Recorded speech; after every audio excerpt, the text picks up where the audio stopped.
अस्सलाम वालेकुम। तो आज ये जो है पास पेपर जो हमने करना है, आज ये पास पेपर है 2023 का डीएसए का। बाकी भी कर दूँगा, पहले ये वाला कर लेते हैं। सिमिलर ही हैं वैसे सारे पास पेपर में क्वेश्चन ये डीएसए के। किसी में वो इसमें जैसे कॉलम मेजर कह दे, किसी में रो मेजर कह देगा, किसी में कुछ है ना। तो मैं वो बता दूंगा कि किस तरह करना है। एक दो फार्मूले याद करने हैं हर तरह का, जिससे कभी अगर इस टाइप में कोई भी क्वेश्चन है वो हो जाएगा सॉल्व इजीली। तो ये जो है ये क्वेश्चन इसने दिया है, एक U1 U2 U3 है ना। इसके कॉलम मेजर लोअर बाउंड जो हैं वो ज़ीरो हैं सारे। लोअर बाउंड मतलब कि ये भी लोअर बाउंड है, ये भी लोअर बाउंड है, और भी था एक, ये भी लोअर बाउंड है ना। Column row, lower bound column, lower bound row, फिर ब्लॉक, ये जो लिखे हैं ये तीनों जो से ज़ीरो है हमारे पास, क्योंकि इसने हमारे पास यहाँ दे दिया लोअर बाउंड ज़ीरो है ना। अगर यहाँ पे वो देगा तो फिर उस हिसाब से हमने यहाँ पे जो से वैल्यूज़ लिख लेनी है। तो अब ये जो है इसको शुरू करते हैं। तो अब उसने कहा the dimension U1 U2 and U3। U1 की मतलब 10 है, U2 की 5 है, U3 की 3 है। जिस तरतीब में यहाँ लिखा हुआ इसी तरतीब में ये वैल्यू है। पहले ही जो है पहले की इतना तो ऐसे पता ही होगा, दूसरी तीसरे की। अब जो है इसके अलावा जो दूसरी इसने कहा एड्रेस कैलकुलेट करना है हमने, और इसके अलावा हाँ ये भी बेस एड्रेस भी इसने बताया। बेस एड्रेस जो है हमारे पास 100 है, ये बेस एड्रेस 100 है हमारे पास। इसके अलावा इसने ये आई जे के इस तरतीब में आई जे और के, तो इस तरतीब में ये आई, ये जे और ये के, ये उनकी वैल्यू आ गई।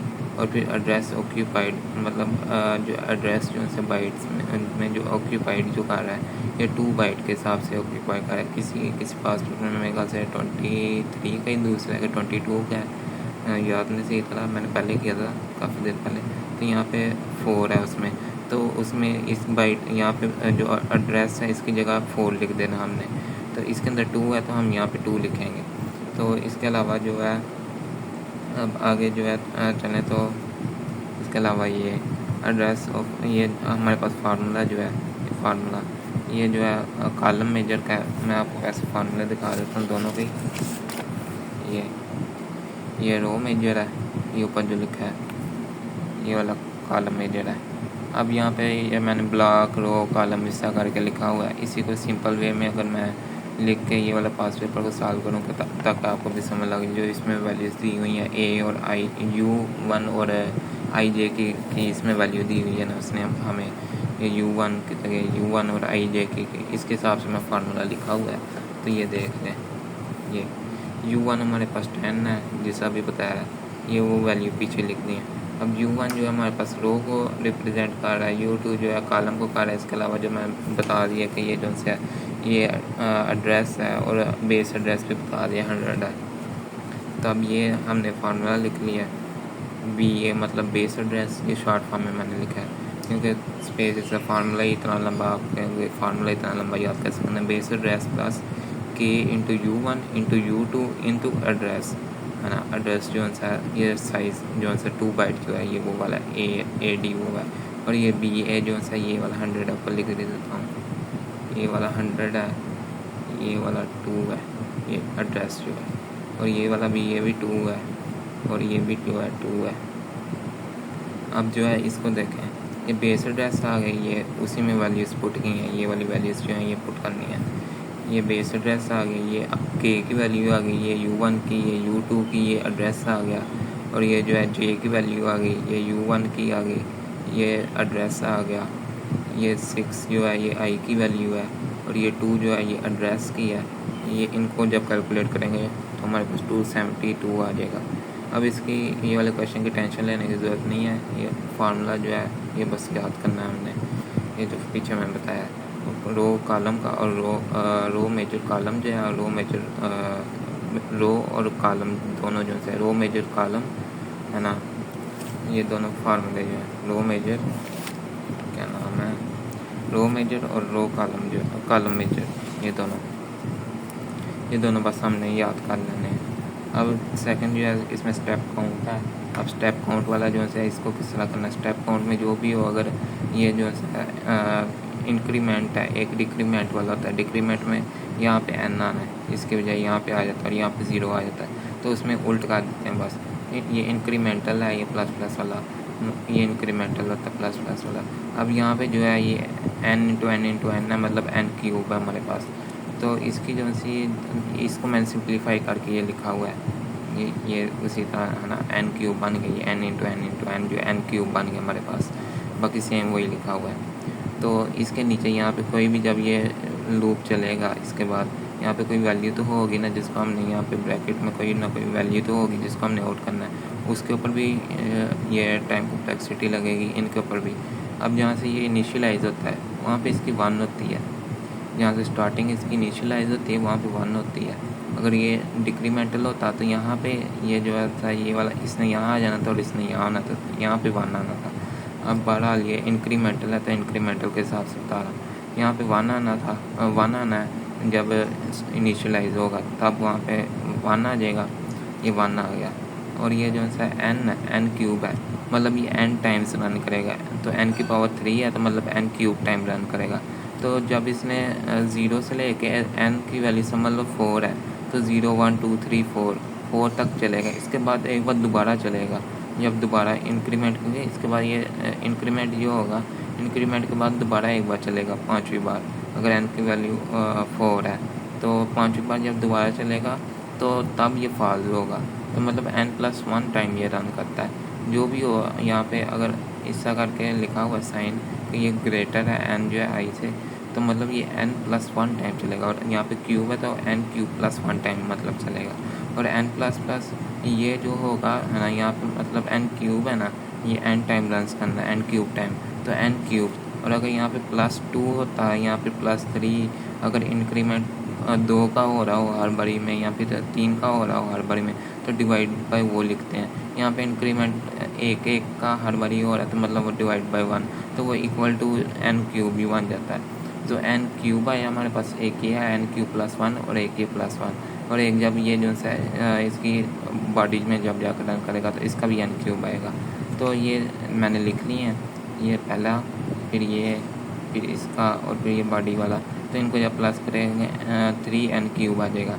और इसका डोमिनेटर जो है फैक्टर वो n क्यूब है, मतलब अगर यहाँ पे n² भी होता है, n भी होता, तो जो है सबसे बड़ी वाली जो वैल्यू होती है n क्यूब, ये हमने लिख देना है। इसका आंसर ये हमारे पास आ जाएगा, ये वही लिखा हुआ है, बिग ऑफ n क्यूब आ गया हमारे पास इसके टाइम कॉम्प्लेक्सिटी। अब जो है थर्ड क्वेश्चन जो है, इसके अंदर उसने हमें कहा था डाइट बाउंड और C और n0 करके कुछ था क्वेश्चन, ये वो वाला है। अब इसमें ये लिखा है, इसको हमने पहले उसी तरह जैसे पिछले क्वेश्चन में सिंप्लीफाई किया था उसी तरह सिंप्लीफाई कर दिया। n² + 2n = 3n² बन गया ना, n² + 2n² = 3n² बन गया, आपस में प्लस कर दिया, जो सी पावर जो सी सेम है तो ये बेसिस जो सी आपस में ऐड कर दी, बाकी उसी तरह लिख दी। इसके अब डोमिनेट फैक्टर n² है, तो बिग ओमेगा n² आ गया। अब जो है इसके अलावा जो है बिग ओ, ये बिग ओ है। अब हमने बिग ओमेगा भी फाइंड करना था इसमें। अब बिग ओमेगा जो है वो भी सेम ही होता है, बिग और बिग ओमेगा में बस ये डिफरेंस होता है, वो जब लिखते हैं हम के, अब यहाँ पे क्या लिखा, इसमें वो उसका क्वेश्चन ही नहीं है। अब यहाँ पे किससे बताऊँ, जब के फार्मूले में बस हमारे पास ये चेंज आता है, दोनों में इस करके चेंज आता है ना, कि एक में जो से वैल्यू ग्रेटर हो रही है तो ग्रेटर दैन इक्वल, एक में लेस दैन इक्वल हो रही है, तो बस ये टोटल दोनों में डिफरेंस होता है बिग और बिग ओमेगा में। तो यहाँ पे इसका भी आ जाएगा 3n² और इसका भी n² बन जाएगा, ठीक। बिग ओमेगा n² आ जाएगा, इसकी भी टाइम कॉम्प्लेक्सिटी। अब जो है बिग थीटा जो है इसको टाइट बाउंड कहते हैं। अब इसकी जो है n², ये क्या नाम है, बिग O = बिग ओमेगा करके, बिग ओमेगा की जो टाइम कॉम्प्लेक्सिटी, इन दोनों की एवरेज जो निकलती है हमारे पास वो होती है इसकी टाइट बाउंड की जो है बिग थीटा की। तो इन दोनों का एवरेज जो है वो यही हमारे पास आता है n², तो वही इसकी टाइम कॉम्प्लेक्सिटी आ गई हमारे पास। अब जो है टेक 5 सेकंड फॉर इनपुट। अब उसने हमें का 5 सेकंड के अंदर इनपुट जो से हो रही है 500 साइज़ की हो रही है, how long to take size 100 है ना, 100 साइज के लिए कितनी वो देर लगाएगा ना, 100 साइज के लिए कितने सेकंड वगैरह लगाएगा, तो क्या हमारे पास जो सा ये हो जाए, ये प्रोग्राम हमारे पास जो भी है रन हो जाए। तो हमारे पास 10 न्यूटन इसकी 10 एन इसकी इसने एल्गोरिथम की टाइम दे दिया ना, रनिंग टाइम एल्गोरिथम इस 10 एन। अब साइज़ 1 जो सा हमारे पास 500 है, साइज़ 2 जो सा यहाँ पे कहेंगे ये 100 है, दो साइज़ है हमारे पास। तो एक मैं साइज़ 1 कह दिया, एक को साइज़ 2 कह दिया, ये साइज़ 1 साइज़ 2 है ना, ये आपकी मर्ज़ी है जो मर्ज़ी नाम इसको दे दें। ये 500 आ गया, एक का 100 आ गया है ना। तो टी एन ये फार्मूला है, टी एन बल्कि ये फार्मूला, और ये जो है ये इसी को लिखा है T N is equal to 10 N है ना। टी की वैल्यू है हमारे पास 10 है इसके मुताबिक। तो अब जो है T is equal to C star मतलब multiply C multiply T into N है ना। अब तो टी की वैल्यू मैंने बताई है एन 10 है, वो आ गई। अब जो है पहला जो सा टाइम जो सा हमारे पास इधर है, ये हमारे पास 5 है, 5 सेकंड, तो ये 5 सेकंड यहाँ पे आ गया। तो इसको डिवाइड कर दिया, इस वैल्यू को यहाँ पे डिवाइड कर दिया और इक्वल टू सी। अब इन दोनों का आपस में मैंने बस यहाँ पे बल्कि उसके बाद मैंने किया यहाँ पे सिंपली मैंने एन की वैल्यू जो है हमारे पास किधर है, ये साइज़ की जो सी है ये 500 मैंने यहाँ पे पुट कर दिया। यहाँ पे जो है वैल्यू पुट की है इक्वल टू सी है, इन दोनों का बस हमने चेंज किया और मल्टीप्लाई करा दिया। तो इसके बाद ये इसको कैलकुलेट करके हमारे पास 0.001 आता है। तो दोबारा से इसको हम दोबारा से फार्मूला के अंदर पुट करेंगे और इस बार साइज़ जो है हम 100 लेंगे। पिछली बार हमने 500 लिया था, तो हमने कैलकुलेट जो करना है 100 के मुताबिक करना है कि 100 जब वो उसके उस वक्त हमारे पास कितना टाइम आएगा है ना, 100 साइज़ के लिए कितना टाइम लगेगा हमारा। तो हमने वो कैलकुलेट करना था जो मेन हमारा टारगेट था। हमने सी फाइंड कर लिया इस फार्मूले के मुताबिक, हमने फाइंड कर लिया। अब इसी फार्मूले में दोबारा वैल्यूज़ पुट करेंगे। अब जो है टी इज इक्वल टू सी की वैल्यू हमें पता चल गई है, ये जो है सी की वैल्यू पुट की हमने इंटू टी की वैल्यू पुट की, एन की जो है अब जो सेकंड साइज़ की है वो 100 है, वो पुट की। इनको सॉल्व करेंगे तो 1 आ जाएगा, 1 सेकंड। उसने हमें सेकंड में दिया हुआ था यहाँ पे ये 5 सेकंड, तो इसलिए ये 1 सेकंड इसके साथ लिख देंगे, आंसर आ गया। ये वही लिखा है एन इज इक्वल टू 100।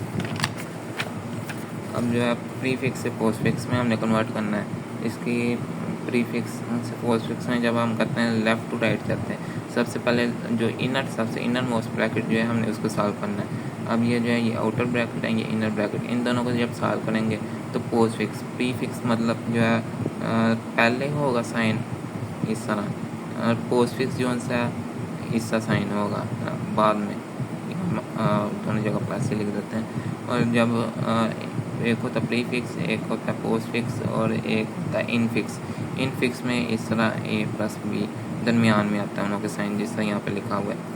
इसको जब जो है पोस्टफिक्स में जब हम इसको कन्वर्ट करेंगे तो प्लस जो है आगे चल जाएगा, ये वही प्लस आगे चलेगा। अब इस क्वेश्चन में उसने हमें स्टैक का नहीं था कहा कि स्टैक के मुताबिक सॉल्व करो, तो इसको सिंपली जो है इस तरह सॉल्व कर देना हमने। अगर स्टैक का किया तो स्टैक बना के हमने उसके अंदर बारी बारी पहले ए को फिर स्टार को फिर सी को इस तरह करके वैल्यूज़ को इंसर्ट करना है। वो भी आगे अगले पास पेपर में आएगा तो वो भी साथ बता दूँगा। अभी ये जो है बी प्लस सी है, तो ये बन जाएगा इसका बी सी और आगे प्लस जो है साइन दरमियान में होगा, इन दोनों के दरमियान जो साइन होगा उसका हम बस आगे शिफ्ट कर देंगे। अब ये हमारे पास एक हो गया, लेफ़्ट टू राइट जाना ना, लेफ़्ट से तो लेफ़्ट वाली एक ही आ गई वैल्यू, एक ही आ गई। अब इन दोनों के दरमियान जो हमारे पास ये मल्टीप्लाई का साइन है स्टार वाला, जिसको हम स्टार के साथ डिनोट कर देते हैं। अब स्टार वाले को हमने आगे पुट कर देना है इसके आगे, और इन दोनों को आपस में इकट्ठे जोड़ के लिख देना, ए बी सी प्लस और स्टार आगे आ गया। अब ये जो है एक कंप्लीट ये बन गया इतना कंप्लीट, और एक ये हमारे पास रह गया ये जो है। अब इन दोनों को इकट्ठे जोड़ कर लिख देना है, और ये जो माइनस का साइन है ये आगे कर देना है, बस सिंपली ये किया। इसको मैं यहाँ पे दिखा देता हूँ, हमारे शॉर्ट जो से यहाँ तक हो चुके हैं, इसके बाद लॉन्ग है तो मैं, लेकिन इससे पहले एक चीज़ दिखा देता हूँ। ये जब इनफिक्स से पोस्टफिक्स से में करना हमने लेफ़्ट टू राइट जाना है, और लेफ़्ट टू राइट जाएंगे तो इनफिक्स से पोस्टफिक्स मतलब दरमियान में साइन होगा इन दोनों के, तो बी प्लस सी पोस्टफिक्स मतलब इसके बाद साइन होगा, पहले अल्फ़ाबेट आएंगे और बाद में साइन आएगा। ये मैंने शॉर्ट करके लिखा था ताकि आपको अच्छे से समझ आ जाए। तो इनफिक्स से प्रीफिक्स में, पहले इनफिक्स से पोस्टफिक्स में था, प्रीफिक्स मतलब पहले जो सा साइन आएगा बाद में लेटर हमारे पास आ जाएंगे। अब जो सा पोस्टफिक्स से इनफिक्स में, जब पोस्टफिक्स से मतलब साइन जो से हमारे जो से आगे लिखे हुए हैं, प्री में पीछे होते हैं, पोस्ट में आगे होते हैं। अब पोस्टफिक्स से हमने इनफिक्स में मतलब साइन आगे हैं, इनको हमने ये जैसा बी और ए और बी के आगे इसका हमने इसके दरमियान कर देना, ये आगे इसका हमने दरमियान में कर देना, तो हमारे पास सिंपली ये बन जाएगा, ये लिखा हुआ है। ये एक और एग्जांपल है, देख लेना इसको। अब प्रीफिक्स से इनफिक्स, प्रीफिक्स से इनफिक्स मतलब साइन जो सा ये जो है ये इसके दरमियान चल जाएगा, ये जो है प्रीफिक्स मतलब पहले साइन होता है उसके दरमियान में करना, ये इसके दरमियान चल जाएंगे। ये स्टार वाला जो है ये इन दोनों के, इसके और इसके दरमियान ये लिखा हुआ के इन दोनों के दरमियान चल जाएगा। ये एक और एग्जांपल है, ये भी देख लेना। अब जो है पोस्ट फिक्स है प्रीफिक्स, पोस्ट मतलब आगे साइन होगा और प्री मतलब पहले, तो ये हमने सिंपली पहले साइन को काट दी, ये पोस्ट होता है और ये वाला प्री होता है, हमने इससे इसमें कन्वर्ट करना है। ये पहले पुश करेंगे, बी पुश करेंगे, इसके बाद जब एक जो हमारे पास सिंबल आ जाएगा तो दो हम अल्फ़ाबेट इसके साथ जो है पॉप कर देते हैं। तो दो सिंबल पॉप की, दो जो से क्या नाम है अल्फ़ाबेट पॉप की और एक सिंबल आ गया। जब दो अल्फ़ाबेट पुश किए उसके बाद एक सिंबल आ गया, मतलब हम इन तीनों को पॉप कर देंगे, बॉय निकाल देंगे, तो ये हमारे पास ये आ जाएगा इसका आंसर। तो प्री फिक्स से पोस्ट फिक्स, जब प्री मतलब साइन पहले होगा, पोस्ट जो है बाद में होगा, इसको हमने कन्वर्ट कर देना। ये वही नीचे एग्जांपल लिखी, ये भी देख लेना, इधर भी एग्जांपल लिखी है, ये वाली है क्या नाम है पोस्ट से प्री में की, ये वाली पोस्ट से प्री की एग्जांपल है, ये देख लेना। इसके बाद लॉन्ग है, अभी नमाज का टाइम होगा, मैं नमाज वालों फिर आगे बताता हूँ।